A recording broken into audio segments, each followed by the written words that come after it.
de Prevención y Control de Infecciones del Hospital La María, Clínica Antioquia y los programas VIH, SIDA y TB.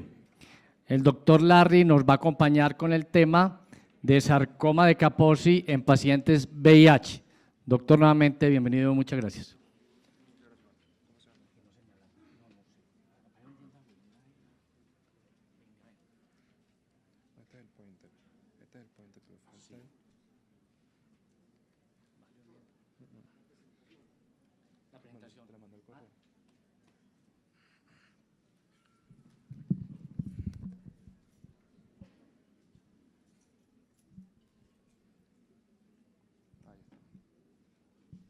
Bueno, primero que todo, buenos días a todos, gracias por la asistencia. Se está haciendo costumbre, gracias a Dios, poder estarlos acompañando en este evento ya por tercera temporada, como dice Netflix, prácticamente. El tema que vamos a revisar es el tema que de ninguna manera es un tema infrecuente ni es tampoco nuevo. Vamos a hablar de una patología que es sarcoma de Kaposi, que históricamente está asociada a toda la emergencia de la epidemia con el virus como tal. Entonces, espero que sea muy grato para ustedes. Comentarles también que recientemente, con la parte directiva del hospital, el grupo de infectología, de la parte de control de infecciones y la Universidad Católica Cooperativa de Colombia, se conformó un grupo de investigación que se llama ELISAP, Equipo Latinoamericano de Investigación en Infectología y Salud Pública. Para todos aquellos que estén interesados en la parte investigativa, es un buen escenario para que participen. Y vamos a empezar con esta imagen que es bastante oscura porque es bastante vieja. Y como les comenté, no es un tema reciente. Esta imagen que está acá es de una revista del año 1976, cuando se hablaba de sarcoma de Kaposi como un germen que era absolutamente desconocido. Esta es una publicación de una revista de la Universidad del Valle del doctor Humberto Callafa, docente de la Facultad de Medicina de la Universidad Libre 79, donde tenemos una paciente de 17 años, joven, no tenía antecedentes excepto que estudiaba medicina, muchísimo estrés. Ese era el antecedente de la paciente. Ella consultó por paresis espástica que fue de instalación súbita, enuresis o pérdida de control de esfínteres también, y tenía hiperreflexia rotuliana y viaquelina también, o sea, de miembros inferiores. Fue enfocada con el grupo de neurocirugía, con una imagen vieja también, y les comento, del 79, y esta paciente presentó un síndrome compresivo, fue llevada a quirófano de forma urgente. Cuando es abordada de forma urgente por el grupo de neurocirugía, ellos describen una masa parduzca, que estaba teniendo un efecto de masa epidural a nivel de T5. Lógicamente, la descripción macroscópica que hace el doctor Humberto Callafa es de una masa parduzca y negruzca, de un aspecto poco estético, digámoslo así. Y cuando van a la patología se encuentra que para la época tenía una histopatología compatible con sarcoma de Kaposi. Esta paciente no tenía HIV conocido, me encantaría tener toda la fuente de información, pero es prácticamente imposible. Entonces estamos ante una entidad que no es frecuente. Esta imagen que está a la derecha les encanta porque es más reciente, es a color, lógicamente. Entonces tenemos que dentro de las formas clínicas que puede presentar esta patología hay que tener en cuenta formas diversas. Uno habla en medicina de patologías que son imitadoras de otras patologías. Entonces se puede presentar formas que sean simplemente como manchas, lesiones nodulares y otro tipo de lesiones verrucosas también. Si cada uno necear el teléfono en este momento y se le da por buscar definición de sarcoma de Kaposi, los estudiantes de medicina que tenemos en la universidad y en el hospital, enseguida googlean y tienen enseguida una fuente directa que es la Biblia en infectología, que es el Mandel, lógicamente. Cuando vamos al Mandel encontramos que nos definen que el agente etiológico es el denominado KSHB o herpes virus asociado al sarcoma de Kaposi, también nominado herpes humanos virus tipo 8. También les va a decir que en la parte del diagnóstico hay que hacer un aspecto clínico y un aspecto confirmado también por la parte de biopsia. A lo que quiero yo llegar con este punto es que es lamentable, uno ve un paciente por primera vez una sola vez. Entonces hay que sentarnos con los pacientes o con el equipo médico que está encargado de lo que es diagnóstico histopatológico, microbiología. Hay que ir a la mesa a hablar con los compañeros. ¿Por qué? Porque hay que optimizar el diagnóstico oportuno, hay que optimizarlo. sí es cierto que la histopatología nos da mucha fortaleza, lógicamente, pero tenemos una oportunidad de en el instante que vemos el paciente y aprovechando las pruebas directas, ir descartando patologías que nos van a confundir y nos van a dar una fortaleza en este momento. El enfoque básicamente va a ser este. ¿Y por qué? Porque de noche todos los gatos son, ¿cómo dice el dicho? Grises, pardos, como quieran, está bien. Entonces, hay patologías que nos pueden complicar el enfoque.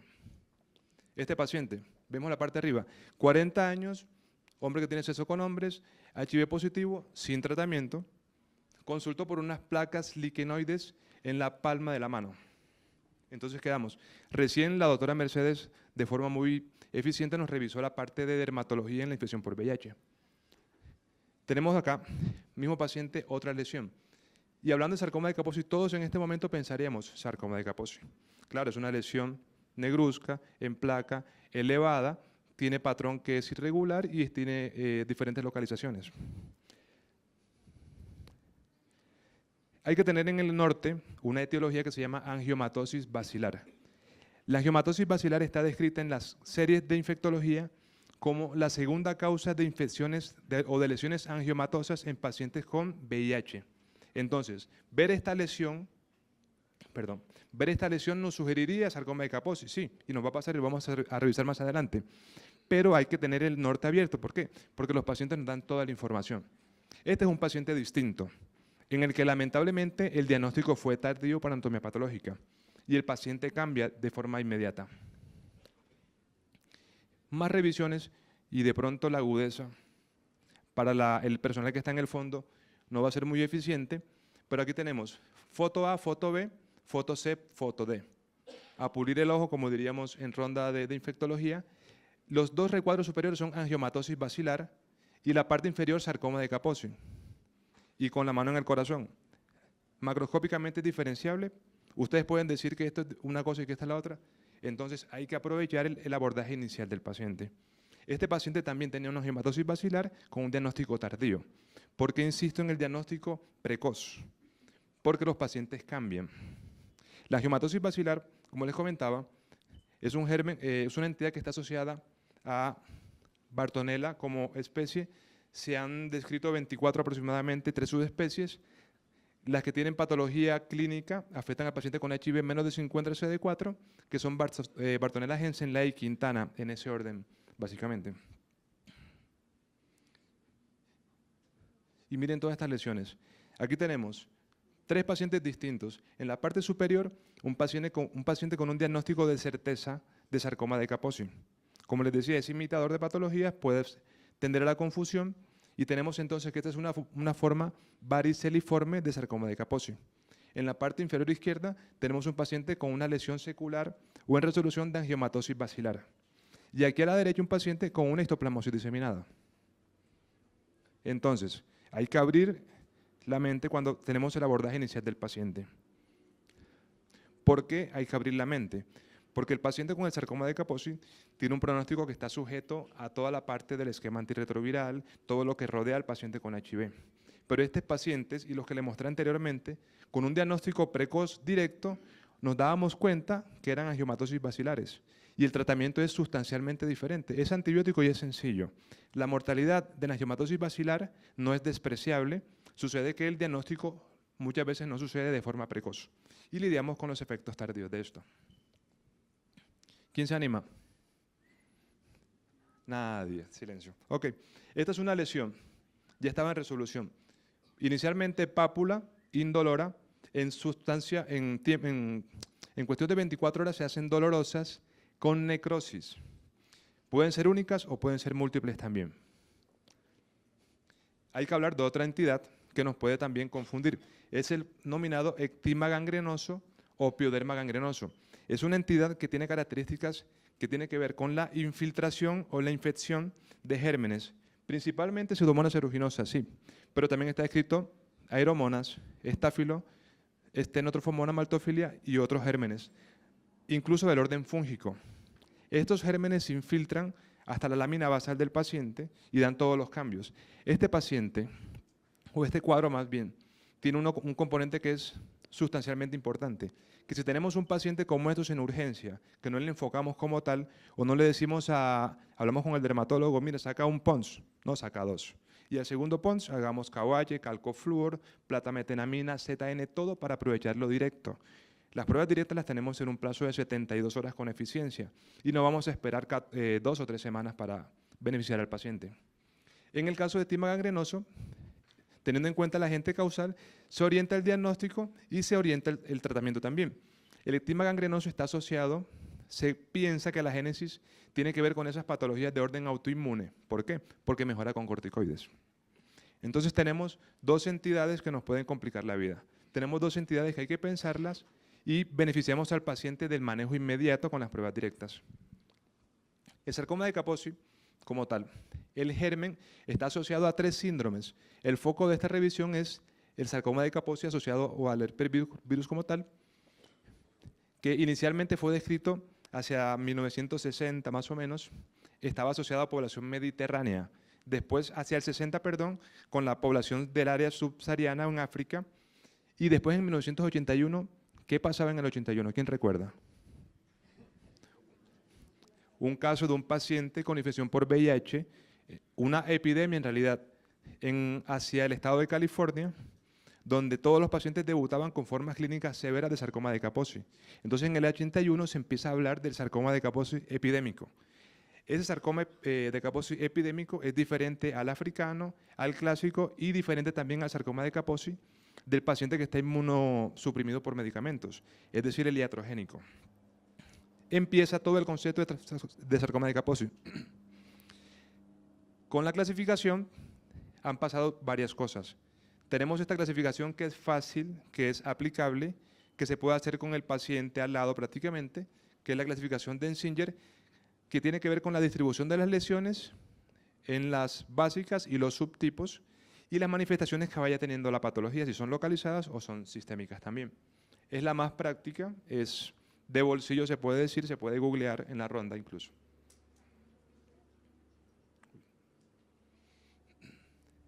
En la génesis y en la parte del germen como tal, tenemos que es un germen formidable. Decíamos que hace parte de la familia del herpesvirus, sí, lógicamente. Es un gamma 2 virus que tiene dos características. Tiene una fase lítica o la fase inicial con unas viremias que son importantes y luego una fase de latencia en la que hay poca replicabilidad del virus. En esta fase se liga a episomas, hace toda la parte de la cascada de replicación celular y entonces tiene el efecto en la progenie. Por eso es una infección que es crónica. Contiene episodios de recrudescencia y episodios de actividad como tal. Como les comentaba, esta es una lesión, unas manchas, como dice la diapositiva, son lesiones palmares y recién revisábamos con el doctor Juan Carlos Cataño el tema de sífilis, exactamente. Entonces, a mí me colocan esto en un examen de residencia otra vez y pongo sífilis secundaria. Sencillo. Tenemos acá lesiones en placas y lesiones verrucosas también. Entonces tenemos que es un espectro sindromático y clínico de todo el germen como tal. En cuanto a los componentes de pared o todo lo que hace que él sea un germen importante y que tenga peso clínico, tenemos que tiene, entre otras 3 proteínas, que son, esta es la principal, el antígeno nuclear asociado a la latencia. Tenemos un receptor acoplado a la proteína G viral y esta que es la que me genera ímpetu, se puede decir, que es la proteína inhibitoria viral FLICE, que se activa de forma constitutiva para cada paciente. Y justamente esta es la que tiene el detonante común oncogen. Se activan pathways y toda la parte de señalización para que se dé el efecto oncogénico. Si les comento que herpes virus es un germen asociado al HIV, con esto que está acá, que la gente que está atrás no puede leer muy bien, lamentablemente, tenemos que en modelos experimentales hay una relación estrecha entre la replicación de cada virus, es decir, cada virus prospera por la replicación del otro, es decir, se ayudan. Más adelante podemos ver entonces que en pacientes seropositivos para el herpes virus asociado al sarcoma de Kaposi, tenemos que la constitución de sus linfocitos está desfavorecida, entonces esto está a favor de la primera revisión. Entonces, encima de que son gérmenes complicados, tienen una relación de soporte o acompañamiento. Cuando revisamos el tema, entonces decimos, no, sí, sarcoma de Kaposi es una entidad que hay que pensarla lógicamente, siempre hay que tenerla en el norte, Les decía que todos los gatos son grises, hay que descartar lo que podemos descartar de la forma más rápido posible. A uno lo van asaltando preguntas. Y estos días hablábamos con la gente en el hospital y decíamos, bueno, si herpes virus es un germen infrecuente, hay que buscarlo lógicamente, pero es una debilidad diagnóstica. Hay una debilidad diagnóstica con virus en toda Sudamérica. Entonces, asaltaba esta pregunta. Si vamos a hablar en una época de Netflix y biología molecular, hablemos de PCR para herpes virus simple y asociado al sarcoma de Kaposi. Y revisemos si esto tiene algún valor en pacientes inmunosuprimidos. Revisando y revisando, encontrábamos que hay series donde se describe la relación entre la carga viral y pacientes inmunosuprimidos, pero lo que yo encontré de mejor diseño es esto, que está acá, que estoy presentando, que habla de pacientes que eran trasplantados. En esta serie de pacientes tenemos que se reclutaron 43 pacientes en esta corte que tuvieron el cuadro post-trasplante. 17 pacientes, o sea, el 40% tenían viremias asociadas y eran viremias que iban replicando después del trasplante. ¿Qué tenemos? Que sí tiene una relevancia. Esto se caería del peso lógico, pero hay que escribirlo. Listo. Otra preguntita. ¿Existe una relación de beneficio al elegir el tratamiento para el HIV en los pacientes? Yo le digo a los pacientes, en ronda a los estudiantes, todo lo que sucede en el contexto del HIV es culpa del HIV. La tuberculosis, culpa del HIV. Si el paciente está desgastado, es culpa del HIV. La pregunta que hacen los pacientes es que si ese es el problema, ¿cuándo me vas a dar tratamiento? O sea, si mi problema es el cigarrillo, ¿cuándo voy a dejar el cigarrillo? Si mi problema es la diabetes, ¿cómo voy a compensar la diabetes? Entonces, para esa pregunta, con respecto al tratamiento, nos fuimos profundamente y revisábamos. Revisábamos series, y esta revisión es de Europa Central y Occidental. Es el estudio de mejor diseño epidemiológico y mejor peso estadístico que encontramos. Es una revisión que va de 1985 al año 2010. Son 25 años de infección y de análisis retrospectivo con una fuente secundaria de pacientes, pacientes con infección por VIH y todo el orden epidemiológico en su contorno. Tenemos que, como gran conclusión, en el corte retrospectivo, a 10 años, todos los pacientes en los que se demoraron, o la media fue hasta 10 años del inicio del tratamiento antirretroviral, todos tenían mayor incidencia de eventos asociados a sarcoma de Kaposi. Entonces, el tratamiento tardío se asoció. Ok, vamos a revisar las variables. 341 casos de SK. Tenemos la media de pacientes. Se cortó un poco la diapositiva, excusas. El esquema asociado era a base de inhibidores de proteasa, boosteados o potenciados. La duración más larga de esquemas que no tenían IP no tuvo efecto sobre sarcoma de Kaposi, o sea que fue desfavorable respecto a esta variable. Y como conclusión tenemos que el uso de IP potenciados redujo la incidencia de SK en estos pacientes asociados. Entonces tenemos 25 años de análisis donde tenemos que del esquema antirretroviral los IP son una fortaleza. Otra pregunta. Doctor, la primera diapositiva a mí me parece que era un sarcoma de Kaposi digestivo, la segunda parecía que era uno cutáneo. Entonces uno diría, bueno, un paciente puede tener varias formas clínicas de un sarcoma de Kaposi. Vamos a revisarlo por pacientes como tal.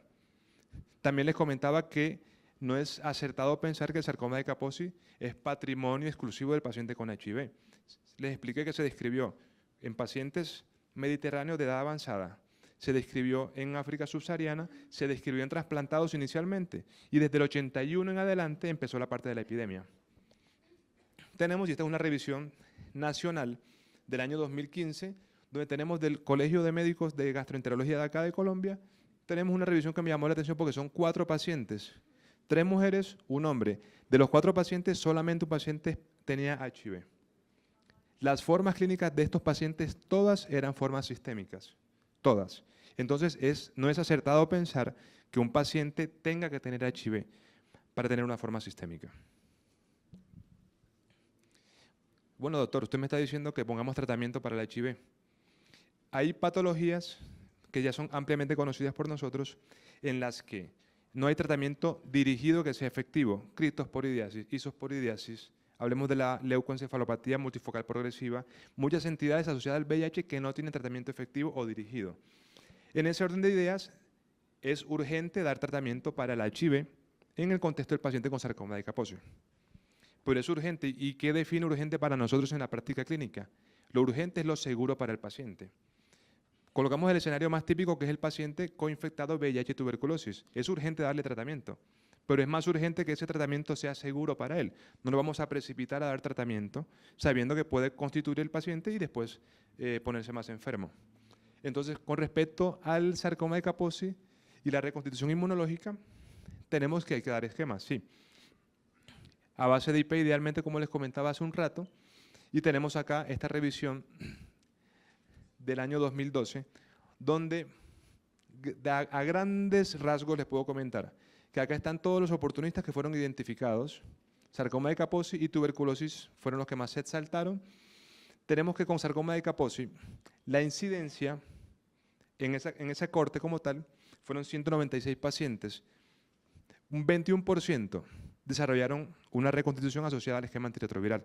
O sea que es urgente, pero hay que tener en cuenta que el paciente puede reconstituir. Los 3 oportunistas infecciosos más comunes fueron neumonía por neumocistis, esofagitis por cándida y sarcoma de Kaposi. Guárdense este numerito 16% porque es absolutamente alto para esta corte de pacientes. ¿Qué tenemos? Que entonces preguntamos, doctor, pero estamos en Colombia, el país de la divina, ¿cómo dicen? ¿El divino niño?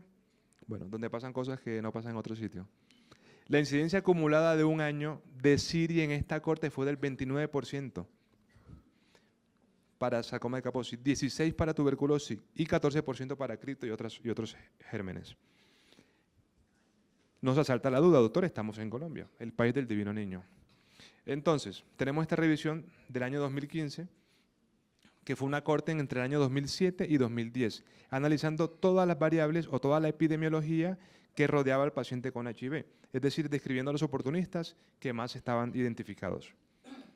Tenemos, como es el enfoque de la charla, tenemos sarcoma de Kaposi y tuberculosis, sí, con los números descritos. Se dan cuenta inmediatamente que la incidencia de DSK o sarcoma de Kaposi en nosotros es menor. Es menor y eso se cae de su peso por lógico por la epidemiología, pero yo no quiero dejar ese mensaje en el ambiente. Yo soy de los que piensan que en algún punto estamos fallando. Estamos fallando porque hay una tendencia a la relajación con el tratamiento antirretroviral. De repente decir al paciente o comentar en ronda, no, es que es como si la diabetes te tomas el medicamento, es como ser hipertenso. Si el paciente hipertenso no toma el medicamento, hace una emergencia hipertensiva y se complica. Con el HIV pasa exactamente lo mismo. Entonces yo he detectado que hay tendencia al abandono por relajación con la complejidad de la patología. Eso hay que modificarlo. Tenemos en esta misma corte de un hospital Pablo Tobón Uribe de hace 3 años que en estos pacientes 33.3% tenían oportunistas. Tuberculosis se llevó el Oscar y no es Maluma. Histoplasmosis 17%. Y tenemos la incidencia en esta corte de 1.8%. Si bien les dije que es un número bajo, no hay que relajarnos, hay que pensarlo siempre. Hay que descartar si el paciente, y me pasó en la residencia, si el paciente dice que hace una semana lo mordió el gato y llega a urgencias con fiebre, con manchas y con un ganglio en el cuello o en la axila, créanle al paciente. Porque angiomatosis basilar está asociada a las mascotas. ¿Qué mascota? Al gato. ¿Qué germen? Bartonella henselae. Entonces hay que creerle al paciente. De estos pacientes, yo tuve el gran interrogante de saber cuántos estaban con tratamiento y el artículo me lo respondió. 62% estaban bajo tratamiento. Pero mi pregunta es, ¿cuántos de estos pacientes reconstituyeron? Para poder hablar de que el esquema sea seguro para ellos.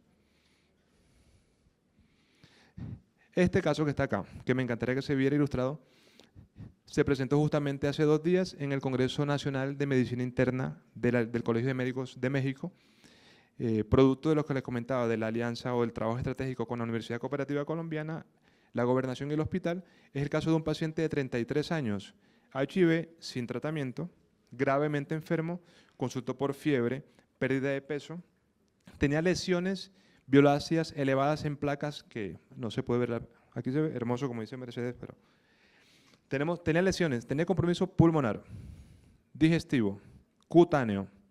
El paciente no podía caminar porque en la planta, en el dorso y planta de los pies tenía lesiones nodulares que eran absolutamente dolorosas.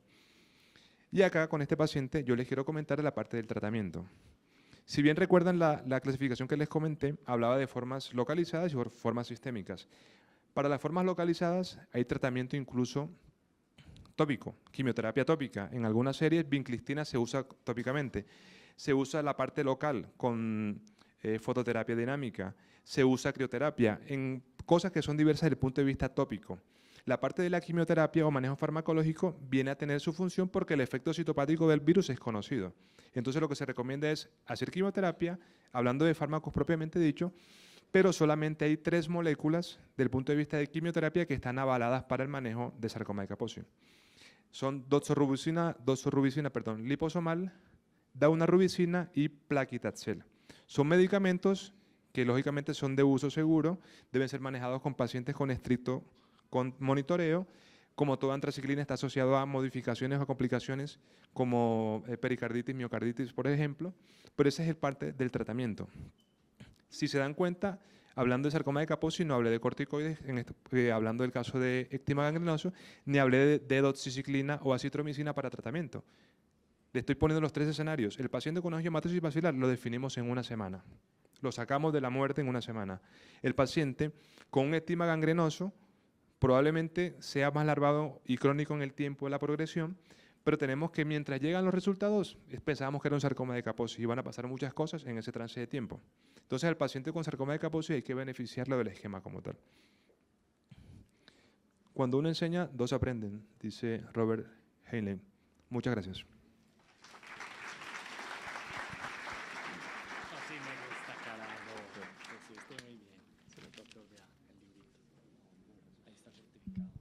Doctor Larry Luber, muchas gracias.